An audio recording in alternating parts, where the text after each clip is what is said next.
Good morning. പ്രോക്രാസ്റ്റിനേഷൻ്റെ pro max വേർഷനായ ഞാൻ ബാംഗ്ലൂരിലെത്തിയിട്ട് ഓൾമോസ്റ്റ് 6 മന്ത് ആകുന്നു.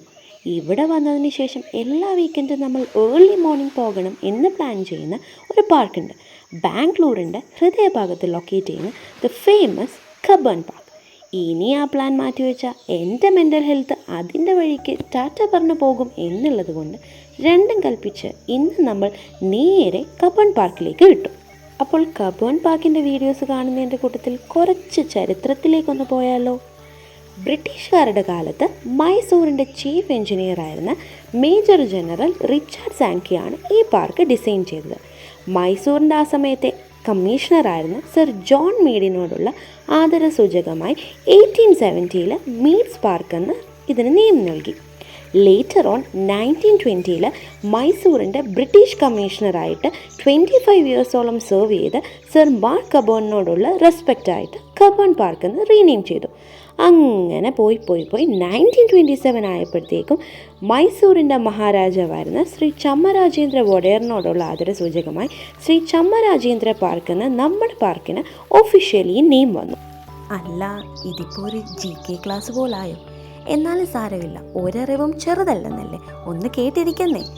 അങ്ങനെ 300 ഏക്കറോളം പടർന്ന് പന്തലിച്ച് കിടക്കുന്ന നമ്മുടെ ഈ കബ്ബൺ പാർക്കിൽ 100ഓളം സ്പീഷീസിൽ പെടുന്ന 6000 മുതൽ 7000 വരെ ചെടികളും മരങ്ങളും ഒക്കെയുണ്ട്. ഇവിടെ നമുക്ക് ജോഗിങ്ങിനും യോഗ ചെയ്യാനും വാക്കിങ്ങിനും ഒക്കെ വരുന്ന ഒരുപാട് പേരെ കാണാം. ദാണ്ട് നമ്മുടെ അർജുനല്ലേ അത്, നമ്മുടെ CID മ്യൂസിയയിലെ അർജുനെ പോലില്ലേ അതിനെ കാണാൻ. Okay, coming back. അങ്ങനെ നമുക്കൊരു റിലാക്സേഷനും സന്തോഷത്തിനും സമാധാനത്തിനും ഒക്കെ വേണ്ടി ഏർലി മോർണിംഗ് ജസ്റ്റ് ഒരു വാക്കിന് വേണ്ടി വരാൻ പറ്റിയ ദ ബെസ്റ്റ് പ്ലേസാണ് കബ്ബൺ പാർക്ക്. ഇങ്ങനെ ഈ പാർക്കിലൂടെ നടക്കുമ്പോൾ നമുക്ക് നമ്മുടെ നാടും മിസ് ചെയ്യത്തില്ല. അത് തന്നെ, ആ പച്ചപ്പ് ഹരിതാവ് എല്ലാം ഇവിടെ കിട്ടും. ഇപ്പം നമ്മൾ ഈ കണ്ട ബ്യൂട്ടിഫുൾ റെഡ് കളേർഡ് ബിൽഡിംഗ് ആണ് കർണാടക ഹൈക്കോർട്ട്. നമ്മുടെ ഈ പാർക്കിന് നിയർ ബൈ ആയിട്ട് തന്നെയാണ് സ്റ്റേറ്റ് സെൻട്രൽ ലൈബ്രറിയും മ്യൂസിയവും വിധാൻ സൗദിയും എല്ലാം ഉള്ളത്. എല്ലാം കാണണമെന്നുണ്ട്, പക്ഷെ ഒരുപാട് സമയമെടുക്കും. വീണ്ടും ഒരു വരവ് വരേണ്ടി വരും. അങ്ങനെ അവിടെ നിന്ന് ഇറങ്ങി ഓരോ ഫിൽറ്റർ കോഫിയും കുടിച്ച് മെട്രോ പിടിച്ച് നേരെ വീട്ടിലേക്ക് വിട്ടു.